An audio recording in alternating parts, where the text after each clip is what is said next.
Hi, this is Pastor Nick Hood, and we have a special guest today in Ambassador Andrew Young.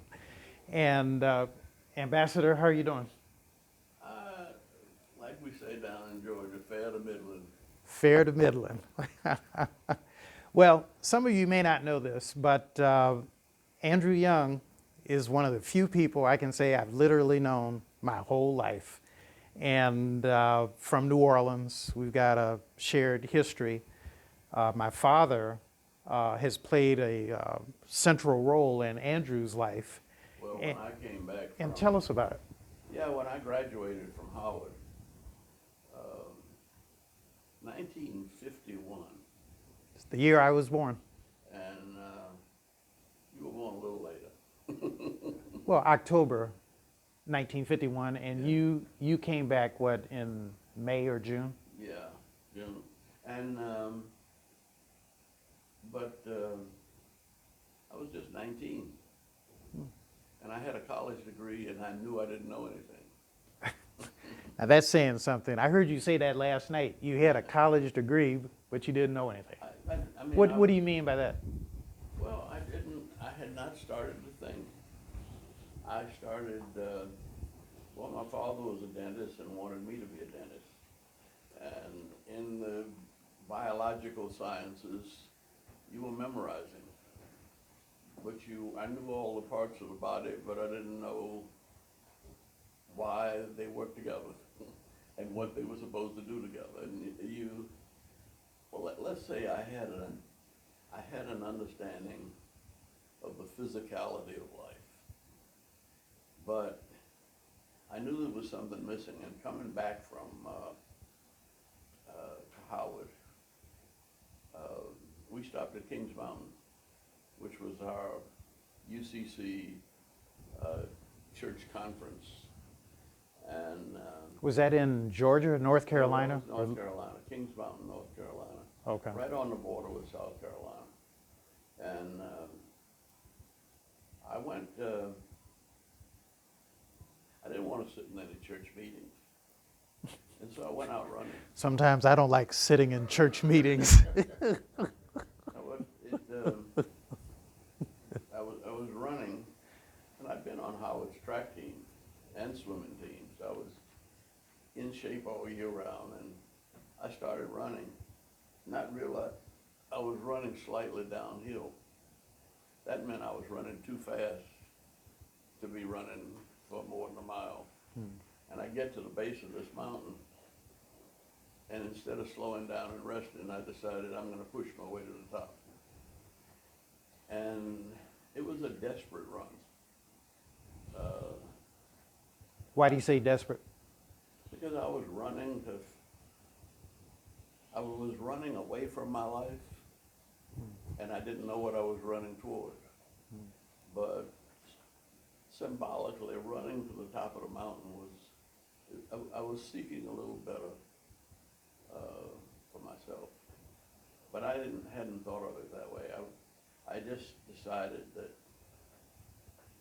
it was a sin and a shame I like I that. had a college degree and was so damn stupid.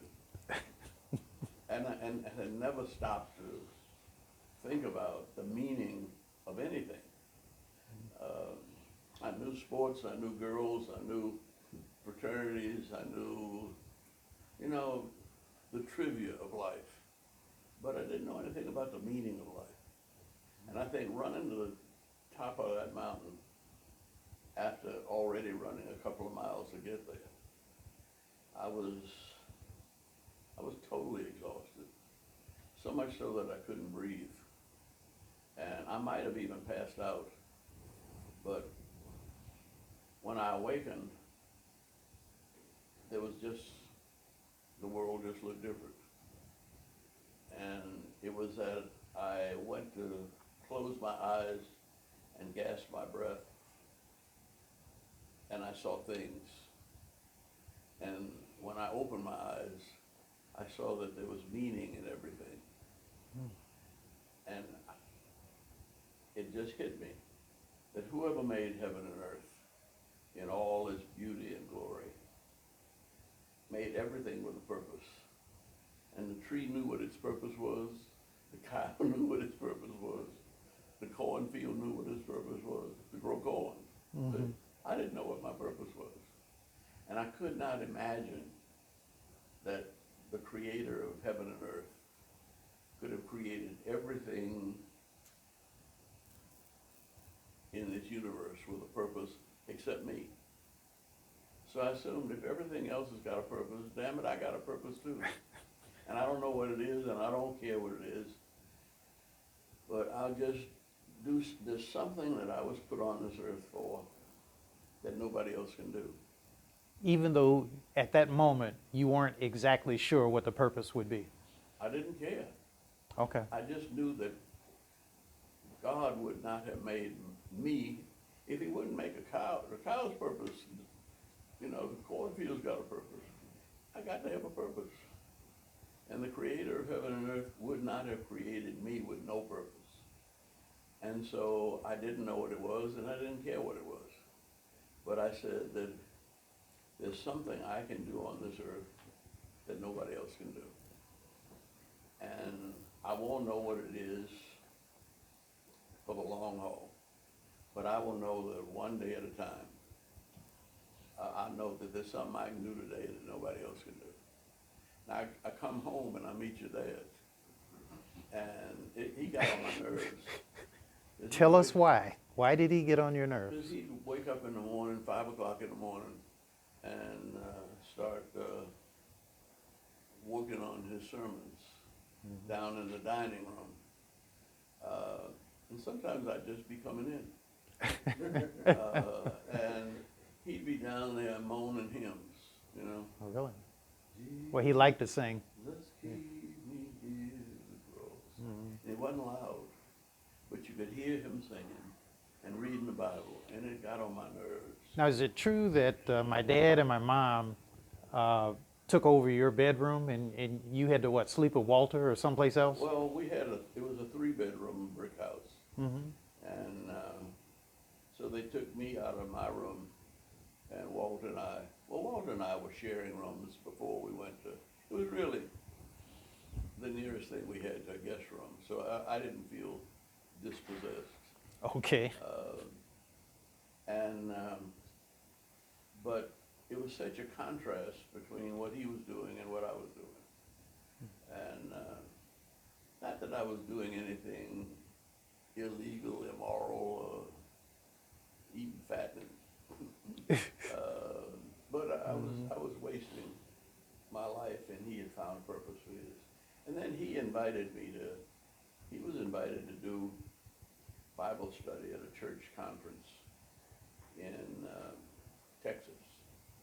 And of course, he was from Terre Haute, Indiana, and been to Yale Divinity School, and he knew absolutely nothing about the South. He'd never been South before.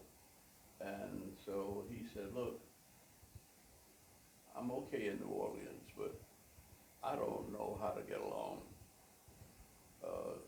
when we leave this city. Will you drive with me to this conference somewhere out in Texas? Well, I said, where? He said, it's out in West Texas, over near San Antonio. Well, that's how the Lord traps you, because my roommate at Howard was from San Antonio. And so when I heard that Nick was going to San Antonio to a church conference, my thought was that I'd drop him off at the church conference, and I'd go on with my roommate in San Antonio and party for a week, and then come back and pick him up. And but Texas is big. And when we got to the first place, we hadn't seen anybody black since we left Houston. We were driving up into the northwest corner of Texas in the Panhandle to a place called Lake Brownwood. When we got there, we were the only Negroes there, and everybody else was white. And he said, Andy, you're not gonna leave me here with all these white people by myself, are you? I said, no, well, I'll stay another day, and maybe another delegation will come. I stayed all week long, and nobody was there but us. And he was doing Bible study, and he picked these verses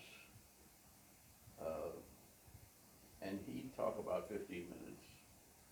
And then we would leave the place of gathering and wander and find on a lonely spot along the lake or up the hill somewhere where it was 15 minutes of him talking, 45 minutes of meditation or thinking about the scripture and what he might say.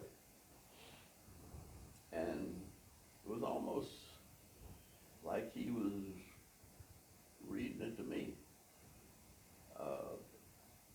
And at first I got mad. I said, he brings me out here and then he's signifying, you know. See. And things like, you did not choose me, But I I chose you. chose you. And appointed that you should go and bear fruit, and that your fruit should abide. Should abide. And there were all of those, mostly Matthew, verses of meaning and purpose.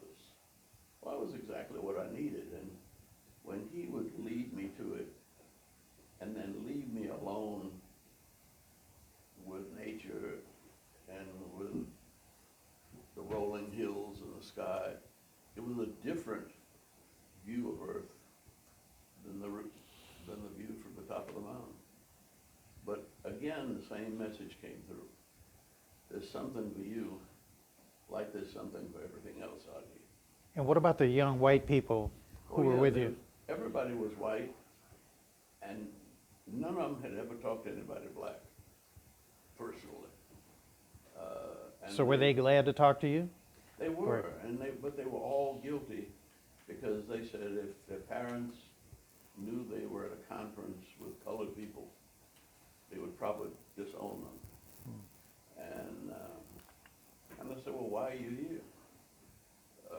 And they said, because I think this is what Jesus would have me do. This was the years of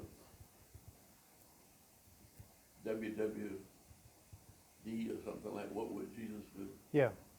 What would Jesus do? WWJD. JD. Yes. And they were all trying to live up to that. And I wasn't. I mean, it had never dawned on me that Jesus might be a clue to me finding my meaning in life. But that's what your father was doing to me. I mean, I didn't feel like he was helping me. I felt like he was signifying that he was part of a trap. So the two of you returned to New Orleans, and then at what point did you decide to go into the ministry? Well, I didn't decide to go into the ministry. At the end of the week, they were looking for volunteers for a call to United Christian Youth Action. And they had 50 volunteers, and all of them were white. And they said, they went to Nick and said, you know, we don't want to do this with just white people. Can you talk Andy into maybe volunteering for a semester? Well, he didn't have to talk to me very much. I mean, I knew what was going on, and I knew they were putting the finger on me, and I figured he had led me into this trap. But it was the right thing to do. And so I volunteered. When I went home and realized I was going to Connecticut, your daddy had me apply to Yale. And he said, you're you're working in the evening. You can take a few courses. You don't need to try to take a full course. Well, I never heard from Yale. But the Council of Churches was in Hartford, and they didn't have a place for me to stay, so they called Hartford Theological Seminary and asked if they had a guest room I could use. And they said, yeah, they'd be glad to have me stay there for a while. And so I wandered into the dean's office and asked him if I could just order to sit in on a couple of classes. I said, I'm working with a church I went to Sunday school, but I really don't know much about the Bible. And can I sit in on a New Testament, an Old Testament class? And he said, well, if you can sit in on 3, I can give you a scholarship probably. And he said there's a Rockefeller Brothers fund for the Negro ministry. And he said, we almost never have anybody apply for it. You know, I received that Good. when I went to divinity school. Yeah, Isn't it's a that great something? blessing. Mm-hmm. And so I not only had a scholarship, but it didn't cover room and board. But I had a job, my roommate in Sweet Share, who was from North Carolina, and he and I decided to earn our meals. We could wash dishes. And that he and I could knock out the dishes in a half an hour. And they paid you for 2 hours. And so we'd go in and we'd eat lunch, the meal, and by the time they started clearing the tables, he'd get out and feed the dirty dishes to me, and I'd run them through the dishwasher. And we could take care of dishes for 200 people in about a half an hour. And so I had a scholarship, I was enjoying what I was doing. And see, this was 1951 still. And so guys were just coming back from the military. And so the first person I saw was a great big old white boy who said, what's a good-looking young fellow like you doing on this place, at this place? He said, you running from some woman or you trying to stay out of the Army? Now, was this a student or I a? was a student. Okay. See, but the thing was, the fact that he would come on that strong to me, not knowing me, meant that those were my kind of people.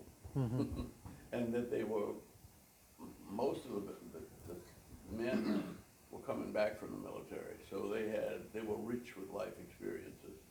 That also on that floor where I was living was a guy working on a PhD in anthropology who was a black South African. There was a Japanese, he'd been a lieutenant in the Japanese Air Force, and he was there getting a master's in sacred theology. There were people from all over the world, Middle East. We had a strong Islamic studies group. And so it was like, well, frankly, I think that was much better for me than Yale because it was smaller. And like I remember one of the classes that I enjoyed the most, I got these guys from different parts of the world, and I said, look, you know, they always tell us what they want to teach us. Why don't we get together and tell them we want to study together? And so we had an African, Japanese, Middle Eastern guy. Well, he was an Episcopalian, but he'd been teaching at the Quaker school in Ramallah, in the Middle East. And my roommate, who was white Baptist from North Carolina, and me, a black UCC from New Orleans. And we went to the philosophy of religion professor, and he thought it was a wonderful idea, and he agreed to set up a course for us. Well, when he set it up, the anthropology professor, who was a German, very strict, super liberal, anti-Nazi German, said, I want to be part of that class. Can I help you teach it? And then we had 3 professors and 5 students.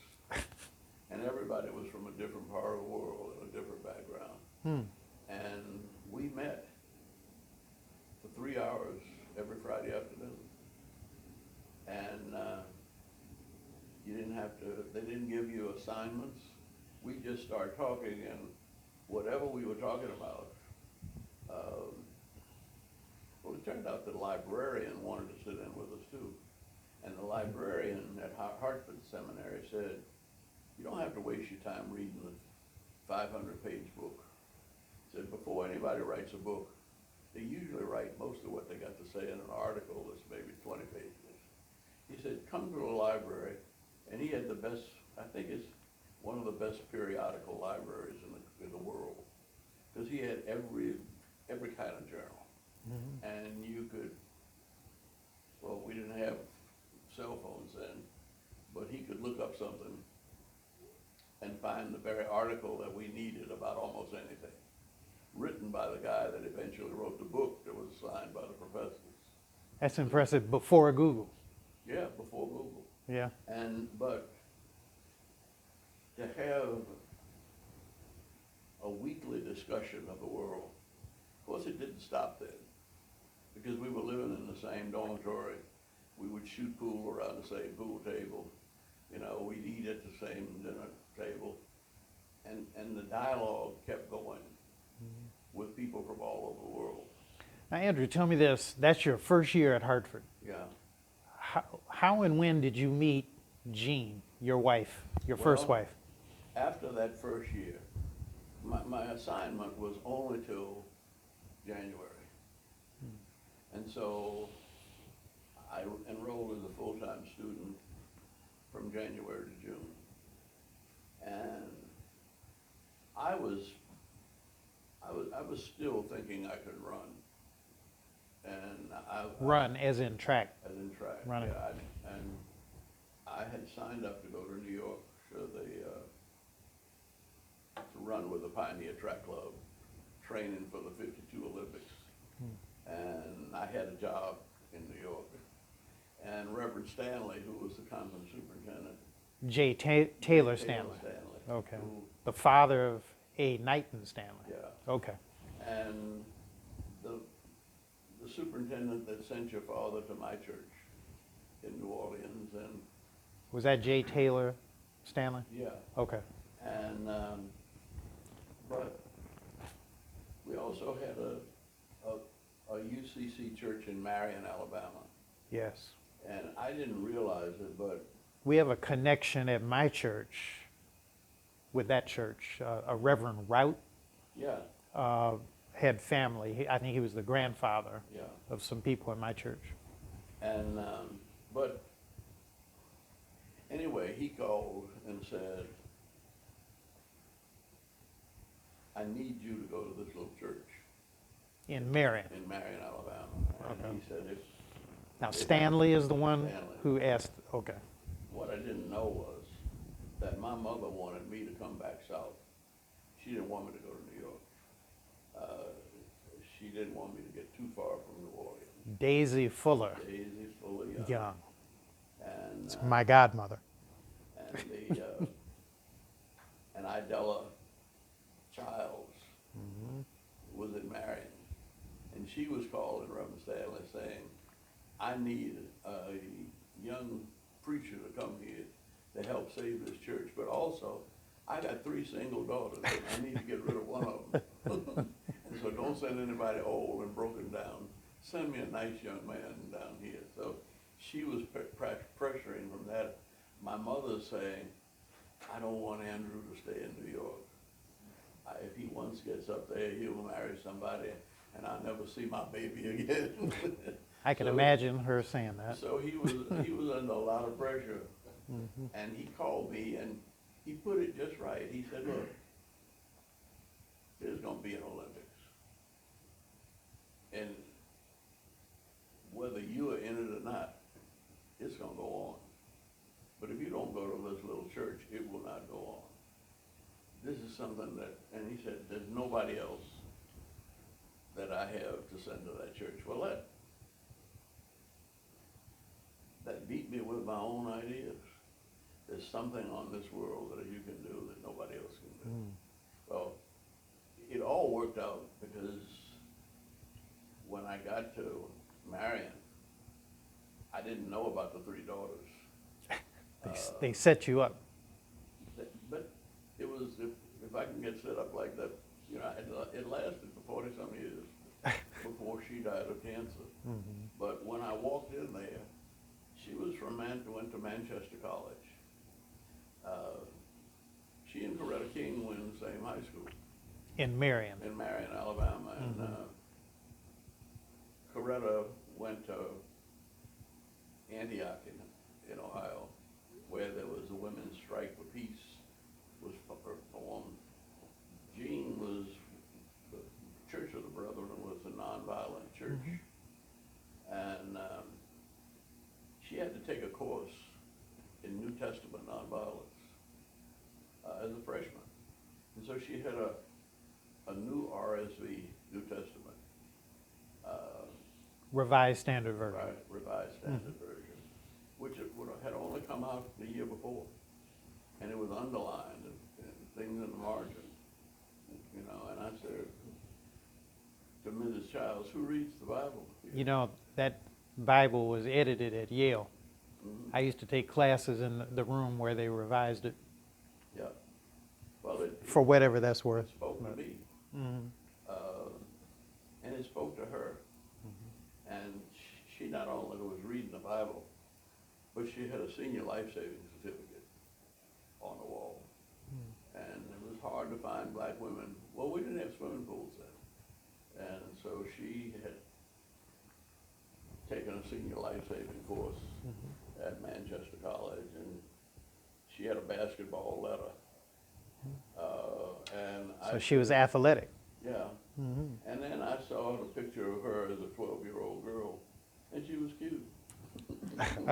And so I decided there, well, this is what the Lord sent me here for, to marry this woman, before I met her. And that was enough evidence.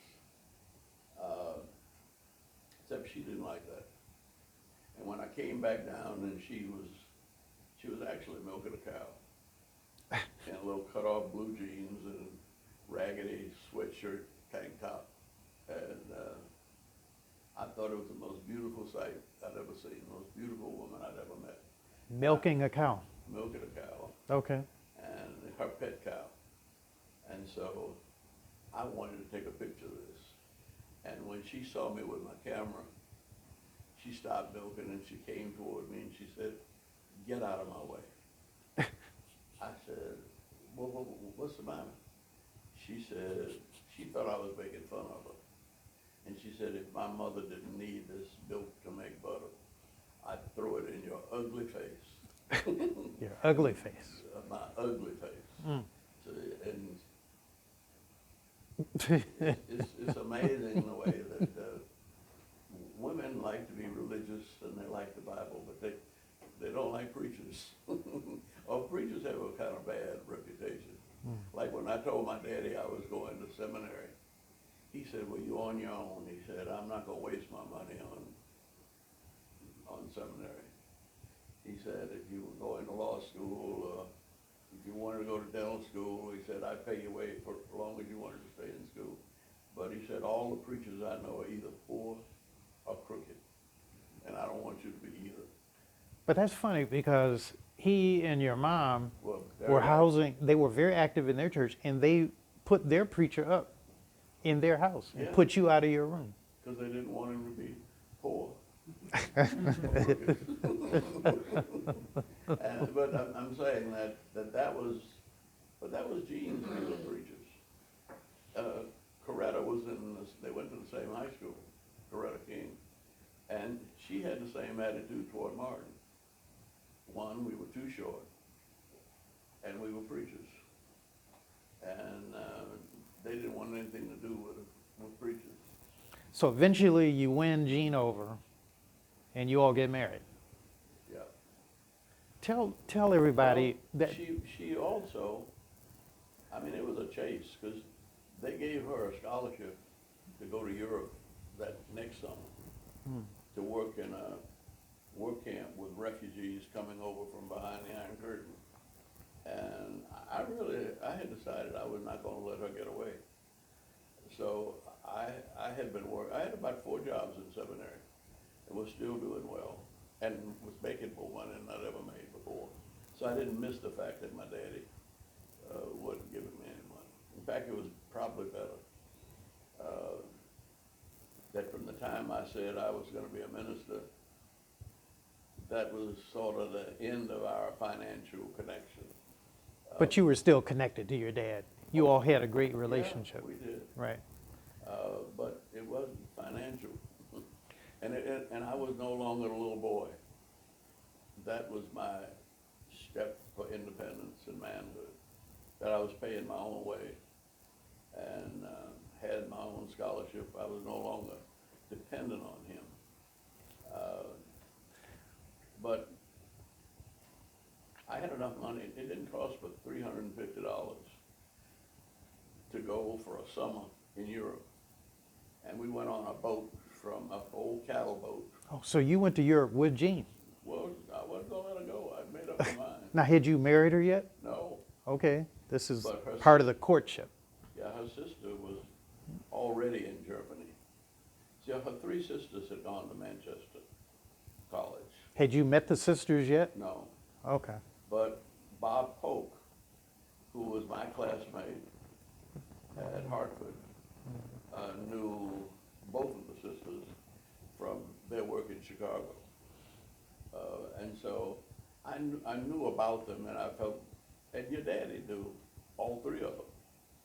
See, I mean, I don't know where he got them, but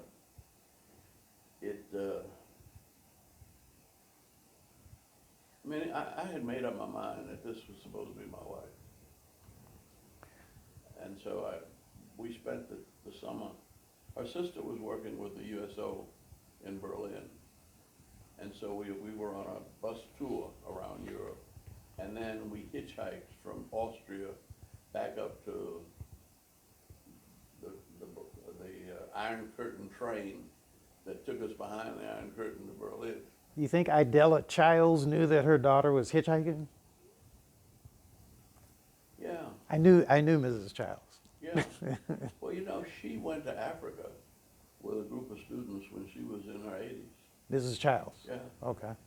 I mean, she was keeping up with young. She never bothered thinking of herself as old, and she could do. She was like a Jean, country girl that could do anything. Well, tell me this. My dad, I want you to refresh my memory. My dad told me about your wedding to Jean and how you all got arrested on the way back to New Orleans. What was that all about? Well, my mother didn't want me to get married in the country, and But she liked Jean, though. sort of. She didn't Sorta. want me- Nobody was good enough for me. You know, your mama didn't think anybody was good enough for you. I don't know. Mamas have that problem. But anyway,